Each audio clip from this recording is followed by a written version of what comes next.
He is 100% worth it. He takes it to another level. Oh my God, I just fell in love with it. Thanks so much, Jay. Blew my mind. And it worked. I wanted to buy my thing. Jay is, I would say, the Yoda of sales calls, man. Just talking to Jay, he was so good at just taking what it is, seeing the opportunity and the value and the real reason we are making it. Talk to Jay because he got it. He can definitely help you out. Talk to Jay. You're going to get a lot. You're going to gain a lot. I would absolutely recommend him for any position that you have. Jay's definitely the guy. Give him the chance, give him the opportunity. You won't regret it. He's good at what he does, so I highly recommend him, and I would book him before he is fully booked out.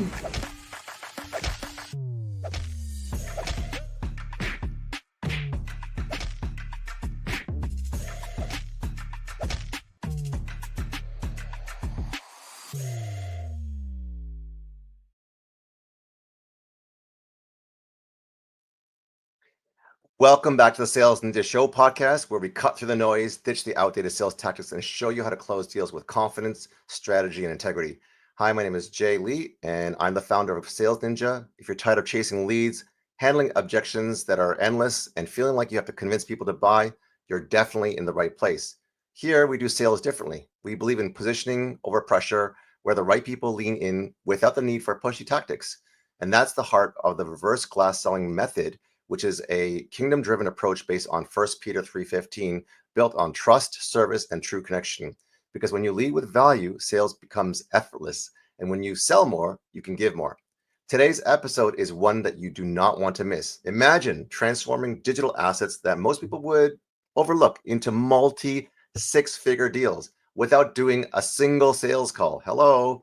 Imagine building partnerships that drive huge profits, all with a few simple tools. Sounds like magic, right?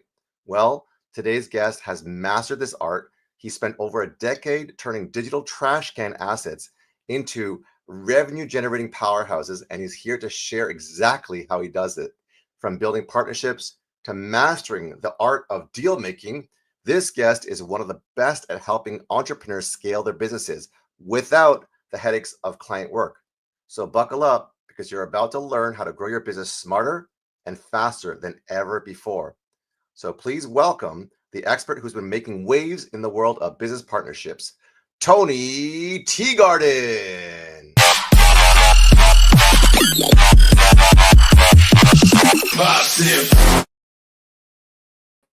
Tony, welcome to the Sales Ninja Show podcast. How you doing, brother? Hey, good to see you, man. Good to see you. That was one heck of an intro. Thank you. I always say that when I have my guests on, I feel like a WWF or WWE wrestling MC. I'm the hype man, and exactly. I put you guys at the front and promote you the heck out of as much as I possibly can to help you generate more engagement, more leads, more sales. So that's what we're all about here. Thank you, appreciate it, brother. So your bio is pretty interesting. I've interviewed a whole bunch of people, 6, 7, 8, 9, even had a 10-figure sales coach, a $1 billion sales coach. So I've seen and heard a lot. This is incredible that you're an author, investor, rainmaker, and I have a whole bunch of questions to ask. I'm going to apologize in advance if you have to go because of us running out of time. We'll do a part 2, but there's so much that I want to dig into, and I think that you have so much to offer. So the first part is the personal journey and transformation. Path to no sales calls. You've been selling high ticket offers online for 10 years without picking up a phone for a sales call. How did you discover this method of selling, and what was a turning point where you knew that this was the future of business? So, I can't take total credit for it. About in 2015, I invested $30,000 with a mentor that pretty much, I would say, change the trajectory of my online career. I was doing well, doing multiple 5 figures a month, but I was just burnt out. I had a podcast. I was, doing webinars. I was doing sales calls. I was doing all these things, and I was just pretty much maxed out. And, this gentleman pretty much got me in a better direction where I was doing a lot more, getting a lot more accomplished with a lot less energy. And we have a saying where it's, you want to do thimbles of energy and get oceans of return, right? And so, we ran with this methodology of being able to tap in sales, and we call it tapping because we just tap on our keyboards. And the journey into that, I remember when I first began to learn about it was, it was literally a PDF with some links on it. It was like, hey, go get them. And so we were his guinea pigs, as lovingly he'll say. And we went out, we dove into that, and here we are 10 years later. We're closing anything from $500 to $70,000 in chat or email, and I like doing it in email probably most. And it's just been a wild ride. It's been a lot of fun. Did you say you're closing 500 to 70,000 deals on email? Yeah. So far, that's the largest was 70,000. We have a pretty unique way of going about doing this, where we will send out an email from our partner's CRM. They will we give them a code word on each email. They respond back to. I like to use a free Gmail account, so they'll respond back to my free Gmail account, and over there we have a process of going back and forth with those individuals. We like to, essentially testing for commitment is ultimately it, making sure we can help them, making sure they're in a good headspace and things like that, especially depending on what we're selling. And if all goes well, we send them a payment link that belongs to our partner. They enroll, and that's it. We use a Google Doc. Matter of fact, I live by Google Docs. I've got something special for your folks, and it's on an ugly Google Doc, and I do that for a reason, because if it doesn't work when it's ugly, it ain't going to work when it's pretty. So that's it. It's like my golf game. If I can't even get an ugly half swing, don't even try doing a full swing. I was just at the driving range this morning. So I'm all about Google Doc offers, and I've been able to sell through Google Doc offers. I'm really interested, like when you say you sold $70,000 over an email. So you send them a payment link for the offer if it's the right fit, if it solves a problem they're trying to face, and then through the email they send a credit card payment through the link in email. Yeah, we send them our partner's payment link, right? And that we send that over to them. They enroll. My partner onboards them. All good and dandy. Done. Okay, that is mind blowing, because a lot of people, even on a call with a live sales rep, would be hesitant to give a 70K over, let alone just through an email, because there's trust and there's rapport issues.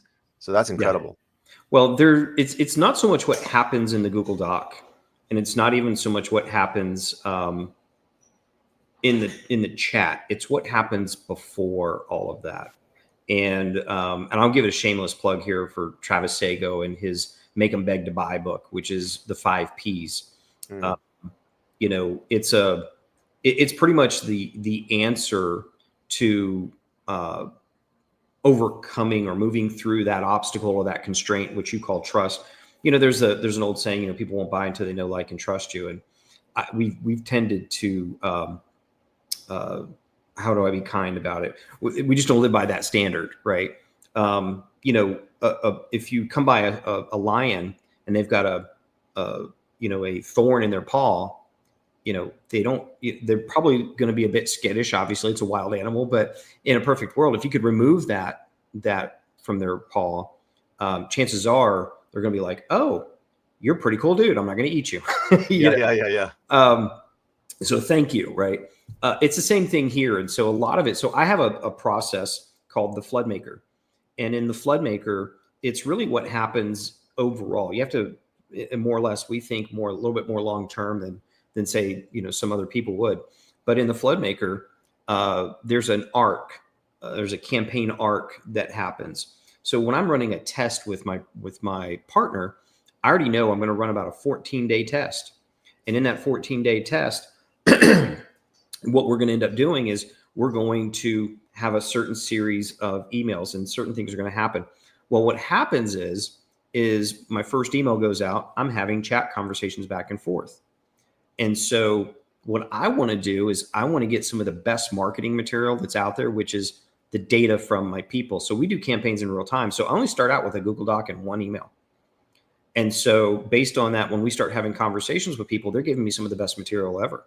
And I kind of break this down inside my flood maker and how we do this and what the arc looks like and everything. But I'm utilizing that. And then I'm writing an email in real time every day for the next day that all ties everything together as part of the arc. And so it's a lot of that pre-selling that's happening prior to people showing up in chat. And it's also what's happening during the arc. I've had people, matter of fact, I just ran a campaign here a couple months back with my very first school group, but usually I like to work with email databases. I did a school group for the first time. We had about 85 people in there and we did $100,000 in 30 days. What? And yeah. And so, the interesting thing was during the first part of that campaign, I had about 8 people that were like, I'm out. Never mind. I'm not interested. Thanks though. And so, but what I did was taking the data constantly, they're seeing new messages showing up every day in that group. And before the campaign was over, all but one person had came back and said, hey dude, you're speaking my language with this stuff. I'm in, I want to do this. And so they ended up coming on board. Right. So it's just one didn't. The rest of them. So 7 people came on board. 7 people came back after saying no because of this process of pre-selling, listening to people, paying attention. That's it. Wow.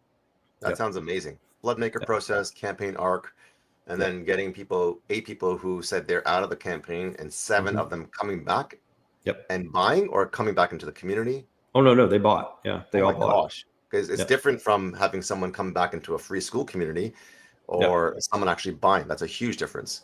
Yeah. This was a free community. It was going to be a trash can asset. I was going to set it up, do the campaign, and then just delete the school group. But then after I thought about it, I was like, well, that's kind of dumb. And so, all these people had purchased. We'd done about at that point around 80,000 in sales.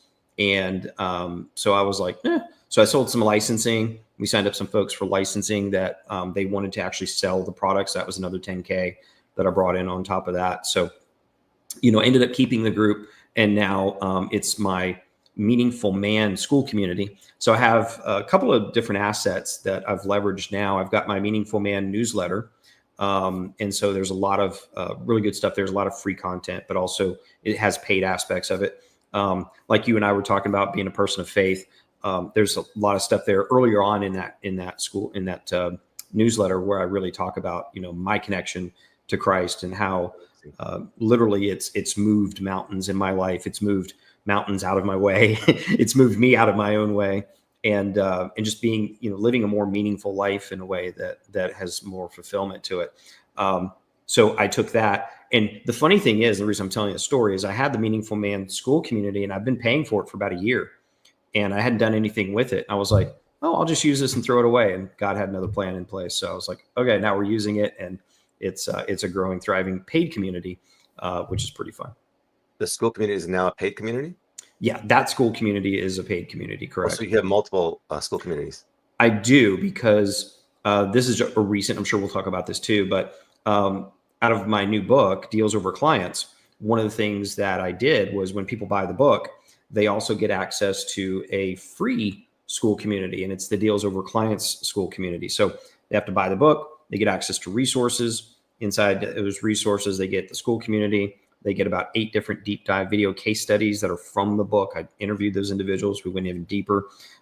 They also get access to my Dealmakers Toolkit, which has everything that they need in order to secure their first deal. And that's what that group is for, is so that individuals can secure their first group secure their first partnership. Once they've done that, then ultimately, of course, they want to cash flow that. And that's where the Meaningful Man school community comes into play. We've got the Floodmaker campaign, which comes along with that school community. Also, I've got what's called the Symptoms to Sales AI Toolkit tool suite. And in there are a multitude of AI tools that we use in order to craft offers, create emails in the way that we do them. We do them in a very weird, specific way, especially to go into this arc that we do during a Floodmaker campaign. And I've got a whole bunch of other resources and tools in there as well that come as part of that. Amazing. Yeah. So let's talk about the trash can assets. A lot of people who are listening to this live or even to the podcast are like, what is a trash can asset and how do you turn that into gold? Yeah. So I'll just tell you, like, my best partnerships are the people that are already doing well. right? So, I always like to say, you're doing well without me, I'm doing well without you, but maybe together we can do something special. And what I generally find is people that are already doing well, especially if they have like a 7-figure business, they know they have parts and pieces and aspects of their business that they don't simply have the time, the energy, or the resources either to hire people to do or to outsource their team to do. Like, they have priorities, they have missions that they're on, and missions are really important for me, that a company has. If they have that mission, chances are there's a lot of trash can assets, and we're talking about databases, old programs, maybe they're not promoting. I look at it, there's two different ways. There's distribution, and then there's going to be your distribution, and then there's going to be your assets like courses, programs, and things like this, right?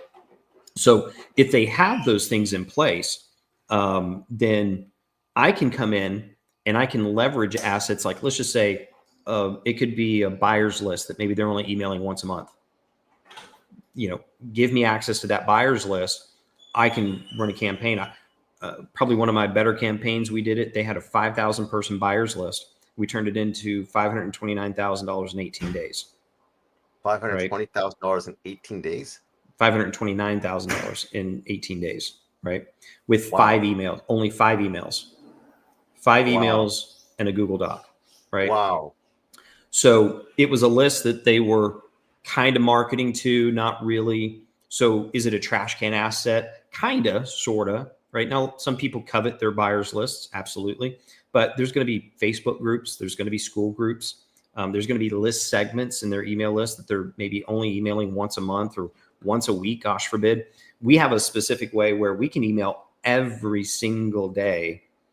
People not only don't get mad, they get upset if they don't hear from the partner every day, or if there's a day missed. They go, hey, what's going on, right? So we have a very unique way of going about, having people enjoy the conversations that are coming to them and coming, from our partnerships. And so, we can go into any one of these assets and do this. And literally, now my interest is not waking up dead lists. It's not what I do. Right. Okay. I just recently had somebody reach out and say, hey man, I got a 10,000 person email list. I haven't mailed it in years. And I'm like, yeah, that's not what I do. Yeah, it's not what I do.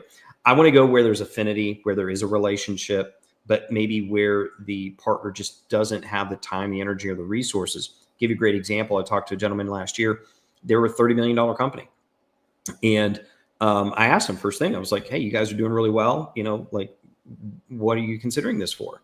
He says, well, your offer's perfect because, we're doing well. Yes. But for us to go to the next level where we want to go financially, we'd have to invest more in more salespeople, more overhead, more ads. And he's like, quite frankly, you eliminate all of that. And so that's why this is so interesting to us.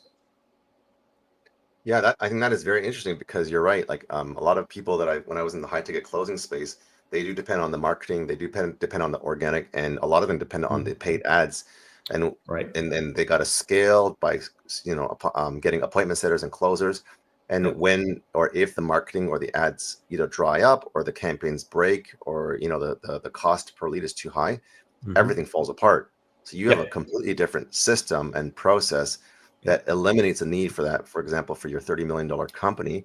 So how do they hear about you? How do they get into your funnel and your ecosystem and your sales process? Yeah, so it's funny because I don't really have a sales funnel. I don't really have a sales process so much. For me, if anything, it's vetting people. Because I see myself as an investor, I'm taking my time, my energy, my resources. We have a saying in the book, be the chooser, not the chosen, right? And so there's a lot of people, when I come to the dance and I go, hey, I'll pretty much take all the to-dos off your list. I'll write all the copy. I'll generate all the leads. I will manage all of my tappers, my people that do all the closings, because we don't need sales calls. I'll manage the entire campaign, and we'll close all the sales. We'll just hand you over shiny new customers. That's a pretty compelling offer, especially when I add on top of it, by the way, you don't have to pay us a dime until you get paid. And for the right person, it won't cost you a dime. Now, all of a sudden, people are like, okay, like, what's the catch, right? Yeah. The catch is that I'm going to vet to make sure that I'm investing my time and energy wisely in someone that has affinity with their audience, that has a working offer or working offers. And so and have those trash can assets. I'll give you a great example. Somebody has webinars. I love webinars because the vast majority of the time, there's a lot of people that schedule but don't show up for the webinar. People that show up for the webinar but maybe don't finish the webinar.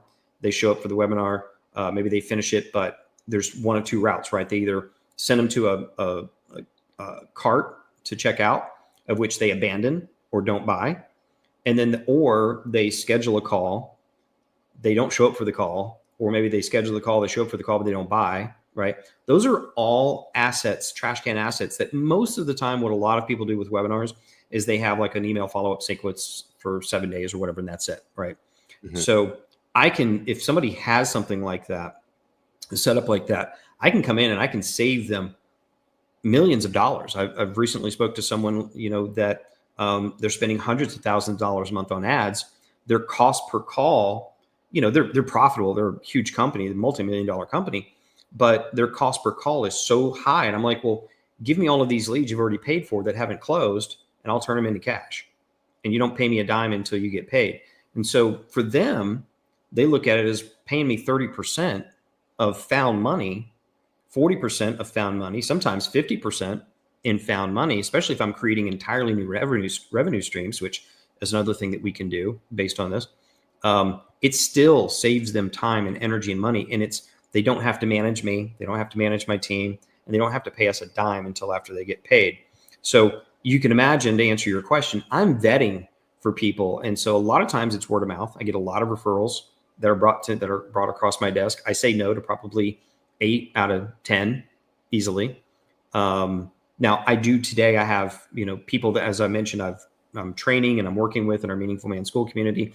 I'm generally looking for specific size companies because I want to work with larger companies that are more established that I can go deep with. And so I've got a team that I can now hand over some of those other deals if it's deals that maybe is not what I'm looking to work with.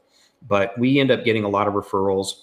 And now, of course, with the book coming out, a lot of people are understanding what I'm doing, and they're coming to me. But ultimately, I don't really have a sales process. And usually I'm only running a handful of campaigns per year, because once I run that test campaign, and again, it's always a test that we start out with first. After that, I want to go deep with that company. So for me, getting 2 or 3, really good partners a year is all I need. And from there on, it's pretty much I'm booked out. Amazing. I'm just going to take a moment to say hello to the people who are tuning in. Brandy Graves, I'm not sure if you know any of these people, if they're coming from your Facebook feed or mine. We have Simcha saying hello. We have David Thorpe. Yep. Are these all your guys? Yeah, the first one's my fiance, so I'm glad she's. Oh, I'm glad. I better know her. That's who you see walking around in the back here. So I was like, how is she walking and commenting? That's pretty incredible. Mm-hmm. She's everywhere. She's okay. And we have Adnick says, "Sir, how are you? If you guys have any questions for Tony, just leave them in the comments, and we will put them up for you guys to see if and how we can serve you guys." I want to talk about your approach to deal making, because you said that 80% of the people that come your way through referrals, word of mouth, you decline. So what is your approach to deal making? What is the criteria? I know you mentioned like product market fit. They have to have an offer that's working. They're already doing well without you. What are some of the other criteria that you're looking for? Maybe there's EQ, IQ, there's different things. Yeah. I mean, well, for me, there's, number one is I got to like what they're doing. It's got to be something new and different. Or they're doing something differently than the rest of the market. To me, that's a number one. There's a lot of stuff that I would have done years ago that I, types of niches I don't do today. And so, for me, I like to look at list size is important. Like for me, I love digital assets. I would say email lists are my favorite. I've had a lot of success with email lists. And other than that, though, if people have school groups, that's probably now my second most favorite to work with. We can do school, we can do Facebook groups and things like that. But I look at size, I look at affinity. What's the relationship there with the audience? That's really important. We always like to say, like, they can't hate you, right? They don't have to necessarily be raving fans constantly, but of course that helps. But criteria wise, I'm looking for list sizes. I'm looking for for customer database sizes. Because quite frankly, for me, it's not about constantly running campaigns every month or, every year. Like last year, I worked 6 months out of the year and I ran about, I think it was 8 or so campaigns. And so, when you're dealing with, large companies and that have tons of assets, especially say it's like, I've got one partner we're talking to who's got about 3 million people on their email list. Another one's got about 600,000. Wow. when you have those types of sizes. Now, I'm not saying that's primarily all I focus on, but right now that's where my focus is. If somebody come to me and said, "Hey, Tony, we've got 100,000 people on a general list, and we have maybe about 20-30,000 people on a buyer's list," that's excellent. But that's not my only criteria. But I would be interested in still having a conversation. But I want to know, what is it they're doing, right? What is it that's different and desirable in the market that they're doing? And what's the affinity like? What's that relationship like? And of course, I'll go and do my own, investigations, and I'll do my own stalking, so to speak, online, and looking to see like, what are they doing and how are people engaging? They have YouTube channels. If they have Instagram channels, what are those relationships like? When I go on an Instagram channel, I see somebody who's got 200,000 followers, but they've only got 8 or 9 people, liking of it, and it's pretty steady. I know there's not really a ton of affinity there, right? Right. I've seen people that, like, I think back in 2023, I had a lady who was only a 12,000 person email list, but we did 200,000 in sales in 10 days. But wow. her list was built from live events. So she had this incredible affinity and this depth of relationship with them that, of course, when COVID happened, they couldn't do the live events anymore. So they all, went to online and went to email. So it was a no-brainer with that email list of only 12,000 people to do 200,000 in sales. And we collected a little over half of that up front, which most of the campaigns we do, we collect about 50 to 60, 70% of the cash up front. The rest comes in payments over a certain period of time. So relationship, affinity, of course, for me, list size is important, but it's still, now with having people that I can refer smaller deals over to, that's something that we'd still have conversations about. But that was my point of saying, a small list can account for, when you have a lot of affinity with it, it still can be something that, that we can monetize. I have one of my friends and partners that runs campaigns. He's out of Spain. English is his second language. And he just ran a campaign last year with about an 8,000 person buyers list, did almost $200,000 with that, or 130,000 on that one. Did another one with that same list. I think it was his 4th campaign with that list. They did about 160,000, 170,000 with that campaign. Again, all in like about 8 or 10 days or something like that. So we always like to say the reason we know how to monetize a large list is because we know how to monetize a small audience first. So I am mind blown. That's incredible. I mean, I think people who are watching are like, okay, how can we work with Tony? Because you're obviously like saying, out of the 10 people, 8 of them you're declining. So I know you said some numbers, and you can't work something that's big unless you can't work something that's small. But some people might be listening and saying, okay, what's small, and can I be a candidate? Mm-hmm. Yeah, because they want to know. I'll give you a great example. So we just had a gentleman, Peter. He's in South Africa. Doesn't have the greatest internet, doesn't have a warm market. He purchased Deals Over Clients, showed up in our free Deals Over Clients community. Within a week, he got his first deal. And it's an individual who has a 2,000 person email list. They've got a $5,000 offer, and he's worked out a 20% rev share on that deal. And so, of course, not huge, right?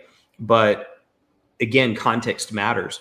I've been doing this for 10 years. Peter is a copywriter and has clients, and he wants to move away from that model, and he wants to transition into doing deals. And so a 2,000 person email list, nothing wrong with that, right? Especially if he's getting 5,000, out of a 5,000, he's getting 20% on a $5,000 deal for each one he sells. If he sells 10 of those, he just made way more than he'd ever make being a copywriter, charging a monthly retainer or charging some fees up front.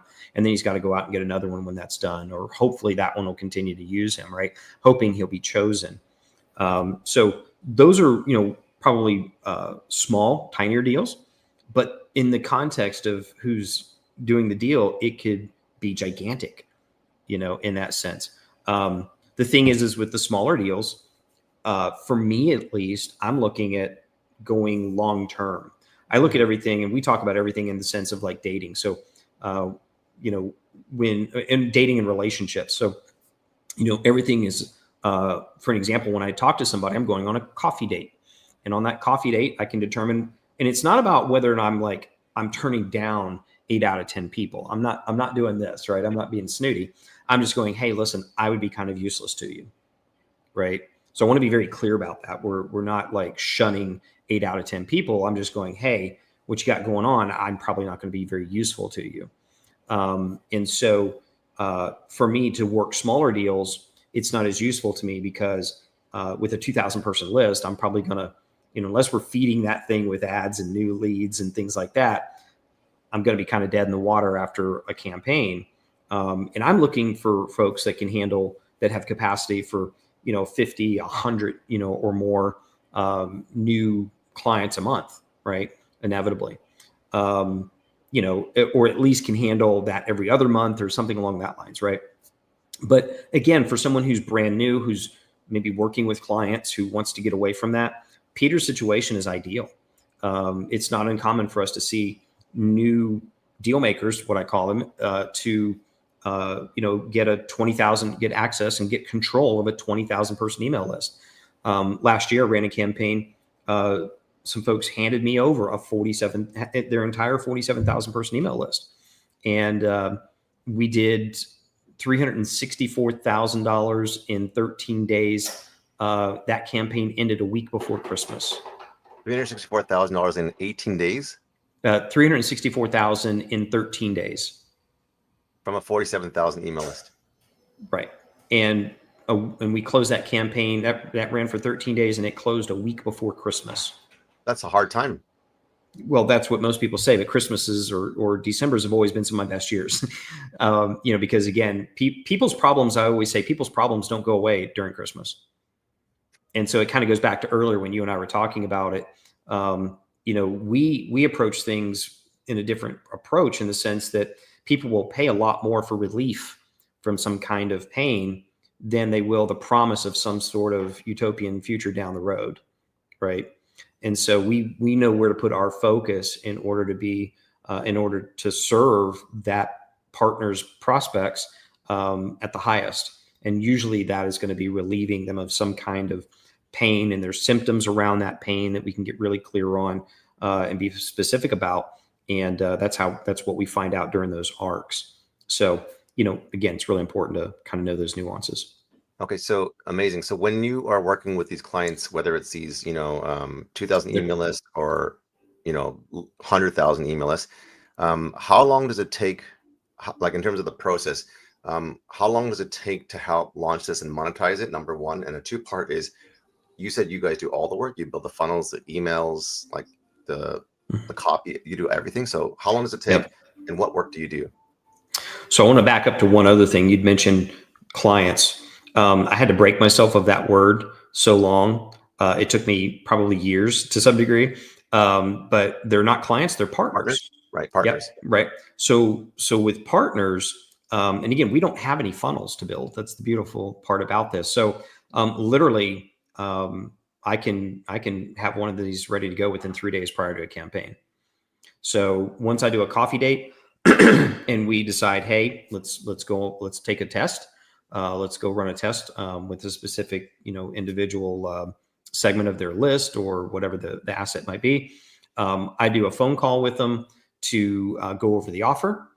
And on that same call, I can also do what we call a content call, which is how I pull out a lot of stories and analogies and metaphors from my partner's real world experience. And it usually only takes me about a day. I can put together the first email and what we call the T3, which is a Google Doc that has the offer. So literally I can have those up and done within, I can have all that done within a matter of 3 days. And then we have our, with one of my tech guru partners, we have a special setup with our Gmail accounts. I buy the domain, we push one button, everything's set up inside of Gmail. We have complete categories of how we go through our tapping process. And then we even also have AI that can help us with some of the initial responses and things like that. So I can handle real large campaigns, and it's just usually me and one other person that's tapping, or, if it's large enough, we might have a third person. But that's really it. So usually it takes us about, 3 days. We could have one up and running. I like to give myself a week, so it's not too stressful. But sometimes when we're, really want to get moving, we can have it up and running in 3 days, because there is no funnels. The copy is written on the go. And we have AI that helps us with that, so that we're actually writing in our partner's voice. That's all part of the tool suite. I can have that done in minutes instead of trying to train AI for months. And so it's really the reason I love the Floodmaker so much, because that's what I'm explaining here, is because it's so minimalistic, the way that we end up doing it. And so we don't need to jump through a lot of hoops. We don't need to do everything. And again, it's a test. And the great thing about the Floodmaker is after about 2 or 3 emails, 4 emails max, I know whether this thing's going to go okay or not. Immediately I can tell. And so during that test, if I feel as if the test isn't going in a direction I'd like it to go, if we don't have the affinity with the audience, or I'm sniffing some things aren't going well, I just stop the campaign. We don't run it 14 days. We don't, we only run it 2 or 3 or 4 days max. And then, chances are, and it doesn't happen a lot, but when it does, we just say, hey, listen, it looks like I might be mustard and your audience is peanut butter. Nothing wrong with either one of them. They just don't make a good sandwich together. And that's it. No harm, no foul. But we went in managing expectations, going, hey, let's just run a test. I don't know how it's going to go. People ask me all the time, Tony, let me see case studies. Let me see that. Number one, a lot of my partnerships at the size that they are, they have me sign NDAs. So I'm not going to share their private data. We're not going to do that. Most partners don't want you to know that we're in there doing some of this stuff, right? And so number two, most importantly, I could tell you and show you this one I did 529,000. This one I did 364,000. This one I did 200 and some odd thousand. And everybody be able to show you the winners, but there's also the losers, quote unquote, or the ones that didn't turn out. That's why it's a test. So if you're going to ask me, let me see your case studies. So number one, I don't, I'm not there to go, hey, let me show you case studies so you pick me. It's not how partnerships work. Do you bring value? Do I bring value? Yes. Do you have a problem? I can solve it, right? Do you not want to pay up front? That's fine. I don't charge until you get paid anyway. Like, it's a true partnership. And so I'm not going into these partnerships hoping to get chosen.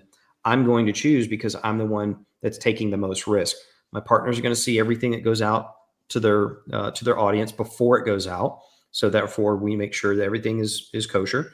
And there's nothing for them to lose. If they didn't like something or whatnot, which is very, very rare, we just don't, we make the tweak and that's it. Amazing. So there's a lot of business models where, some people will be like, we need to get paid to do the work because it's not worth it. And people have been burned. You're doing the opposite, which is performance-based, where you're not getting anything up front, but you're getting on the back end. Share about that whole revenue share versus a fixed fee, whether it's a retainer or a project fee. And how have you been able to sustain a successful business with that model where most people fail? Yeah. So again, it comes down, it's not what I do, it's who I choose. And, I'll kind of go back to some of the language. It's that it is a true partnership. This is, I think, where a lot of people miss the boat. And so again, I want to go back to my dating analogy. We go on a coffee date with someone. If we get some green lights, there's no yellow lights, there's no red lights, we go, hey, let's go on a first date. And so when we go on that first date, if I'm the man, and like with my fiance, I want to take her to some place where, I already know the food is good. I know the service is great. The ambiance is appropriate. I'm going to take her to some place where I know we're going to have a good experience, right? I'm not going to chance it on some place I've never been to. Right.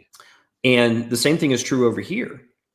So I know if I go on a coffee date with someone and I ask them, hey, listen, if we bring in a windfall of, $2 million over the course of 14 days, are you going to have a problem wiring me a couple $100,000?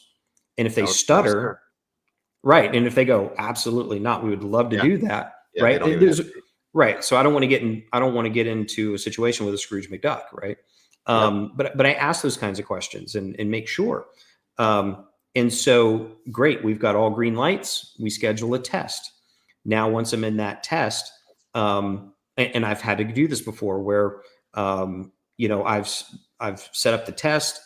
We're about to run the test, and then a major red light comes up. And we have a choice when a red light comes up.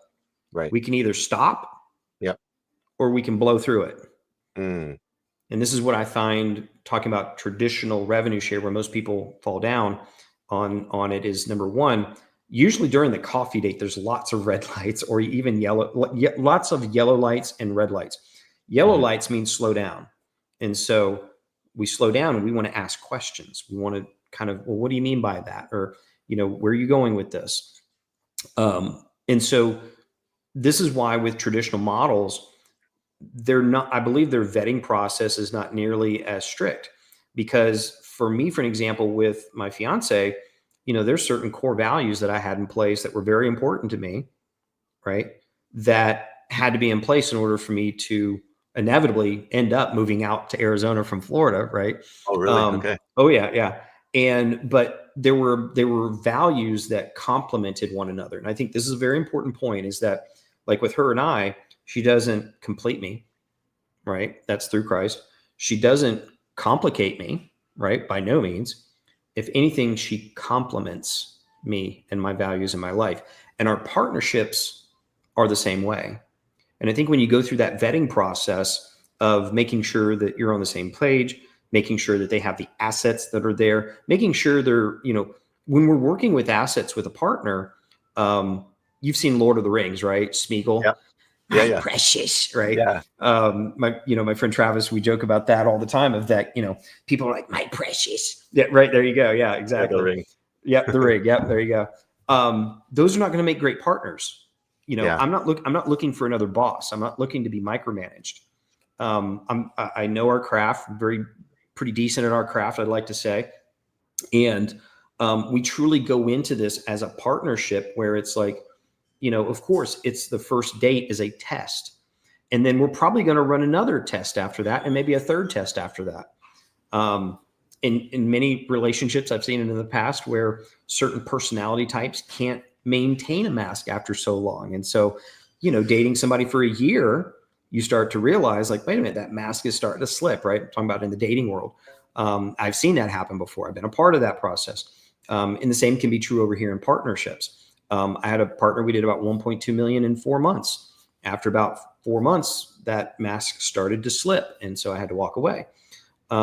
So I think knowing, whereas a lot of people that go in the freelance world that try to do quote unquote rev share, this is a lot more than rev share. This is a true partnership where when we go into a partnership, I'm looking at how can I set up entirely new revenue streams that are hands off for them, using assets, most cases, that they're not already leveraging or utilizing. That's a dream for a lot of business owners that are looking to leverage and maybe fund their mission so they can accomplish it faster, right? Without having to micromanage or sit on top of somebody or pay them additional monies. And with revenue share, that makes sense. And going further than revenue share, but partnership. When we're talking about freelancers and fees and things like this, they become an expense. I'm a paycheck to my partners. And so freelancers and whatnot, they're trying to get paid up front to then promise, some sort of outcome. And immediately in that transaction, they become a expense, as opposed to someone in my position. The way we come in, we want to be a paycheck and a true partner. Mm-hmm. So if they're not vetting, if they're not going through that process of not choosing the who appropriately, right? That's where the relationship gets rocky. That's where they get screwed. The other key thing, and we talk about it in the book, is getting control of the flow while this is happening, right? This is something that freelancers generally don't know to do, not at their fault. But when I'm running, a test campaign, I'm setting up a Gmail account where all the leads are funneled through, and that's where I do all my special process. And so that's where I'm going to have conversations. But if something happened during the campaign, and say there was some sort of, for whatever reason, I've never had this happen, but if there was a disagreement of some kind or whatnot, I can stop the flow. The sales stop. and I Right. have control of that Oh, I process see. because I all see. the leads are going through me. Most freelancers, for an example, if they're building funnels or they're writing copy, they're doing that all inside of their clients' CRMs or on their funnel stuff. And many of them, I've seen it. I mean, you and I have both probably seen that in some of the same Facebook groups, right? It seems like a weekly occurrence. Hey, I just got screwed by this person. Hey, I just didn't get paid by this person. How do you guys handle this? And it gets messy. But I think when you have very clear agreements, number one, when you pick the who is the appropriate one, which is I talk about in the book. Number two, when you have these processes in place to protect both you and your partner, right? I think that it definitely negates getting screwed, out of payment, but really it negates both of you missing out on the opportunities that are available to both of you by working together and partnering. Amazing. I know we're running out of time. So I have a situation, and this is a real case scenario where there's 3 partners and they're really interested in having me help them grow, which is perfect for this segue in this podcast. Yeah. They're giving 20% to each of their partners. So there's that's 20, 40, 60 between the 3 of them. They have 20% that they're giving towards the business to reinvest. So they only have 20% left, which they're willing to share. This is obviously a depends question, I'm sure. So they're willing to give that 20% up. I was actually thinking of doing a retainer model and taking half the rev share. Do you think it's better just take 0 up front? And if I'm a rainmaker and I can do similar traits of growing and scaling businesses and take the 20 on the back, or do a retainer on the front and take half the commissions or rev share, whatever? I haven't taken money up front in years, on these types of deals. We used to a long time ago. I would take like a $5,000 retainer that would apply towards future commissions. And as I've mentioned, sometime, especially back then when I wasn't as effective at choosing the who appropriately, I've had to give that back like once or twice, and it just doesn't feel good. Right now, I'm not saying that would be the case here, but for me, I'm more interested in a percentage of what I bring on board. And, the thing is once you, like for me, when I've had some major wins where, you get a couple $100,000 off of one deal, you can afford to be picky, right? You can afford to pick and choose and whatnot. But for me, and again, everybody's situation is different, right? If someone has a series of clients and that's how they're making their living, what I say transition immediately into going full-time, no, that would be kind of crazy. Do your first rev share deal, like I mentioned Peter did, inside of the Deals Over Clients group, and do the first one, but maintain your client work. Do the second one, start to get your legs under you, and then inevitably, and I've got a whole process of how somebody can transition from spare time to full-time. The trick behind that, though, is that your full-time should still be only spare time, part-time energy, and time, right? And so that's part of the key. Again, last year I worked 6 months out of the year and did very, very well, only running about 8 campaigns or so. But for you, I'm looking at like, okay, is it useful to take that full 20%? What kind of value can I bring? What pain are we relieving them of that they don't have to go out and do and invest money in and spend energy on? Because for me, most of my deals are somewhere between 30 and 40%, but it's also because if I'm selling a program that's normally $2,600, or they're selling a program that's $2,600, I can sell it for twice that amount. And I can and essentially top load, quote unquote, my portion on top. And now it doesn't cost my partner anything. It's still a value because most of the time, I'd say a good 60, 70% of the time, my partners aren't charging appropriately for what the market would, number one, bear, and also for the pain that they relieve them of. And again, a lot of people aren't focused on that. So, for you, that 20%, I'd be like, well, what value can I bring for 20% that would keep them from? Now, for me, when I'm selling like a $10,000 offer, I'm good with 20, 25%. If I'm selling more of a volume play, if it's more like a $5,000 offer or $2,000 offer, then I'm going anywhere from 30 to 50%. And again, that's not a hard and fast rule. It's just a conversation that needs to happen. And there's a lot of different little things in play that we would, take into consideration before making those commitments. And that's when you say rev share, that's cash collected percentage, like 50%. If you make $100, you get $50. Correct, for whatever I generate. So for an example, a lot of my partnerships, and we have a specific way we go about doing it and structuring payment plans and things like that. But if I do like the one campaign, if that's $529,000 up front, or excuse me, $529,000 in sales, cash collected, I'm a percentage of that cash collected. So I get a nice big healthy check there. But then I'm also a percentage of the money as it comes in on payments over the next several months, for an example. Right. Yep. So it's in perpetuity. Yeah. For however long those sales are generated from that campaign.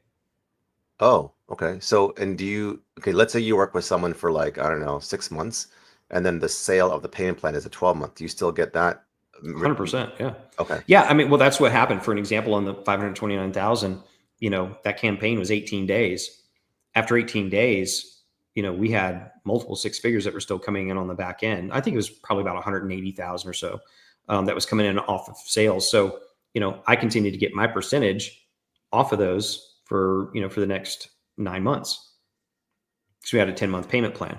So we had about 109 sales, and I'm wanting to say about at least 50-60% of those were cash up front. And then the other balance came in. So of course I'm getting paid on all those, actually that was 12 payments. Pardon me. We did 12 payments on that one. So, of course I got paid on cash up front as well as all those payments on the back end as well. That's why you can work for 6 months and take 6 months off, right? Yeah. You do a handful of those and you're having a good day. Yeah. And are you teaching people how to do deals over clients as well? Oh yeah. Yeah. Yep. Okay. So that's what you call the licensing fee or whatever. I don't know how you structure it. Yeah. So what we're doing there is, for an example, somebody purchases the book, they get to come into Deals Over Clients, the school community. That's where giving a lot of free resources, get their wheels underneath them, get their first deal. After that, I've got the Meaningful Man School community. That's where they get access to the Floodmaker campaign. That's where they get access to our support. That's where they get access to all of our additional back-end tools, the AI tool suite. All of those things are back there that they need in order to now cash flow deals. And that's pretty much where I'm spending my time. If somebody doesn't want to go that deep, they can always go to the Meaningful Man newsletter. There's a lot of free stuff there. For $20 a month, they can get access to a whole plethora of tools that are over there as well. It's a little more scattered and not nearly as defined and refined because it's been happening over 2 years. The Meaningful Man School newsletter, I do once a month. I do an AMA over there. Ask Me Anything. It's part of that membership. But then over in the Meaningful Man School community, I do a once, sometimes twice a month action call, and that's where we're just getting stuff done. It's like, if people are stuck on something, if they have campaigns that they're doing, we help them walk through like some of the parts they might be running up on the curb with or anything like that. That's where we go real deep in there. Amazing. So I'm going to do a speed round because we've gone over time. We have to do a part two because I'm not done. Okay.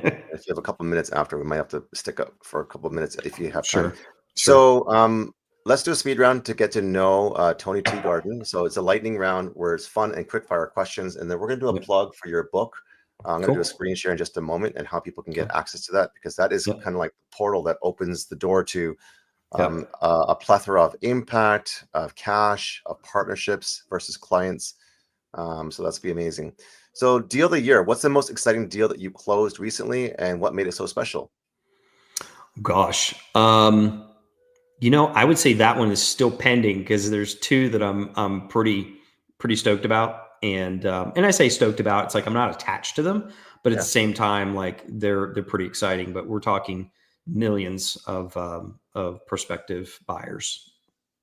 Wow, that sounds amazing. And how long is the sales cycle? What do you estimate? Again, it's not a sales cycle; it's partnership, it's development, it's a relationship. How long does that take? Depending on personalities. This is where I think I separate myself from all the traditional types of things out there. It's, you don't rush a good relationship. My fiance and I, we've taken our time, and, we both have been married in the past before. And so, we both have come to the table with certain wisdoms and understandings. And so, like any partnership, there's no hard and fast rule. I do think rushing in far too quickly and committing is a problem, both in intimate relationships as well as business partnerships. So one of them I've been talking to for a year. One of them the one I talked to recently was literally within like a month, not even. Amazing. So best email subject line. Can you share one subject line that consistently gets amazing open rates in your campaigns? Gosh. We use symptomatic subject lines. So I'll give this away. So this is from my good friend and mentor, Travis. He's in the dating space, and this will kind of answer a lot of what you're saying. If a lady thinks that her man is leaving him, if a lady thinks that her man is leaving her, she's going to have her antenna up. And so she might be on different, sites and whatnot going, what's going on? He's acting like this. And so if I was to ask her, how do you know he's leaving you, or that he's thinking about leaving you, or that he's pulling away from you? The problem is he's pulling away, right? And most people is like, oh, is he pulling away? That'd be the subject line. And it's okay. But then if I was to ask her, how do you know he's pulling away from you? And she'd be like, you know what? He's not kissing me anymore when he comes home from work. He used to kiss me every single day. So a subject line is he not kissing you after work anymore? Question mark. Or is he not kissing you anymore? Question mark. We love those types of plays because it's real world symptomatic issues that someone's having in their life. So it's hard for me to say, like quick question has always worked well. If I'm looking to get feedback, I'm looking to get response from people. But those symptomatic subject lines like that, is he not, or is she not? Those things work really, really well. Beautiful. We have Christian saying hello, and Christian Moore saying it's all about asking the right questions. So thank you guys for tuning in. The ultimate trash can asset you turn into a win. What's the single most surprising trash can asset you ever turned into a successful campaign? I would have to go back and say it was the school community of like 80 people. And I was going to throw that group away afterwards. We turned how much did that generate again? In how long? About 100,000 in 30 days. Wow. Amazing. Tech stack secrets. Aside from Google Docs, Gmail, are there any tech tools or AI hacks that you swear by to keep your business running smoothly? Believe it or not, I use Google Docs for a lot of things, even prioritizing my campaign stuff that goes on. I don't use Asana, especially, and I'll do that after we've gone through a couple of dates, and I know, but Google Docs is probably my favorite thing on the planet because there's so many things I do with it. And then AI, I would say Claude is probably my favorite. Now I play a lot with AI. There's a lot of things I've began nerding out on prompt engineering and just how much fun that is and how much time and energy it saves. But I would say out of all of those things, and I could get really nerdy, but I think, my good friend Jay Beckham is my, he's my nerd that makes a lot of my crazy ideas come to life. But I would say Claude, if I had to point to one thing, as an LLM is great. I do love Manus for a lot of different reasons as well. And marrying Claude with Manus on a lot of things is pretty cool. And there's some neat stuff I do with all of that too. Amazing. Last question. Most memorable entrepreneurial moment. What's one moment in your entrepreneurial journey that you'll never forget, whether it was a win or a lesson learned? Oh gosh. I have to go to the lessons learned.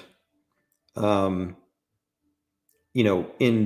2014, I was towards the end of 2014. Well, it was probably mid 2015 before I met Travis Sago. I was burnt. I was trying to do everything in my business.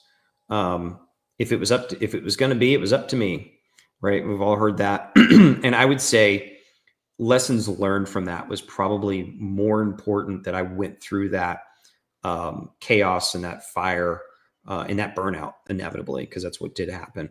If it wasn't for my work with Travis, I don't know what I would have done after that. It would have been probably pretty scary, just because of this sheer, exhaustion and pushing. And this is where I get into my meaningful man stuff, because I was seeking, when I look back then, even, I was seeking a lot of validation in so many ways. And I think a lot of people who work with clients, not a lot, maybe some, do go through the same thing where I think the client work serves as another purpose for their personality, more than just making money and maybe taking care of their family and things like that. So I would say that was a huge takeaway. And 2015 and 2016 were huge wake up days for me, or wake up years. So tell us about your free gift that you have given to us so kindly. It's called dealsoverclients.com with /sales ninja. Yeah. So this is your guide to finding mission-driven partners. This is actually something that is part of the Meaningful Man School community. So I just was like, what can I give that would be really useful, that would also incentivize, of course, and complement the Deals Over Clients book. When you read the Deals Over Clients, the book, matter of fact, when you head over here and you opt in, you'll get access. The guide will be emailed to you. But I really encourage you to pick up the book, because the book is the precedence. It's the pre-selling aspect of it. It tells you the stance that we come from in order to show up as investors rather than simply freelancers or individuals, or copywriters and things like that.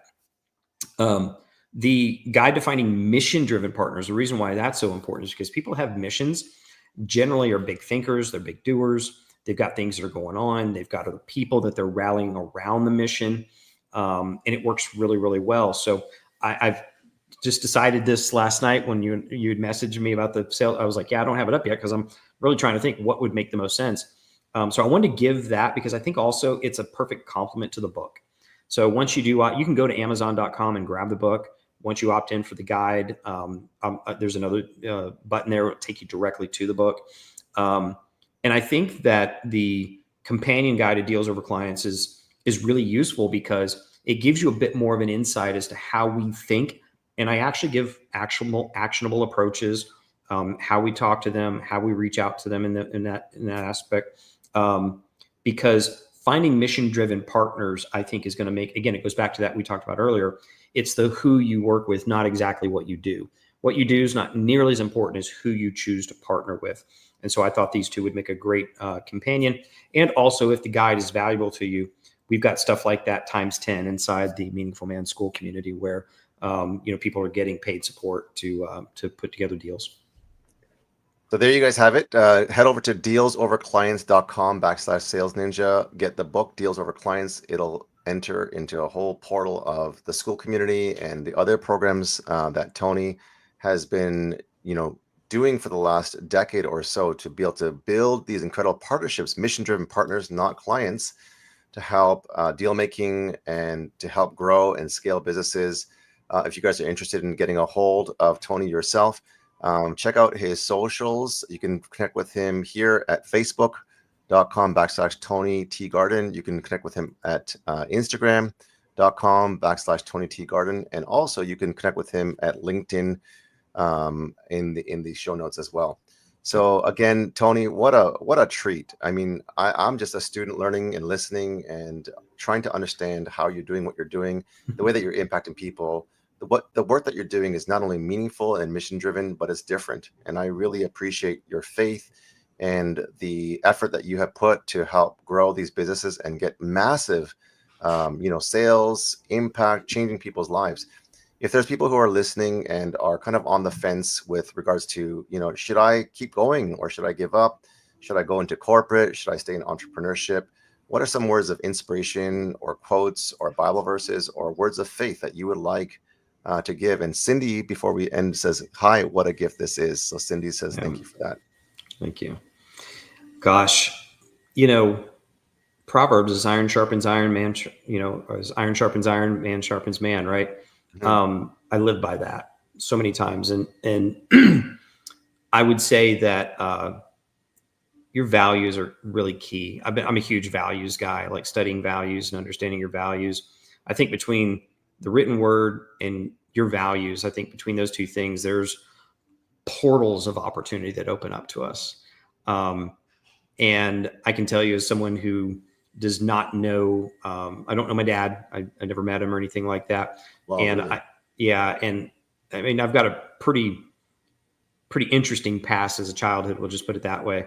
I used to never think that I had a father. And then one day I realized, like, I've always had a father, just never really acknowledged him. Right.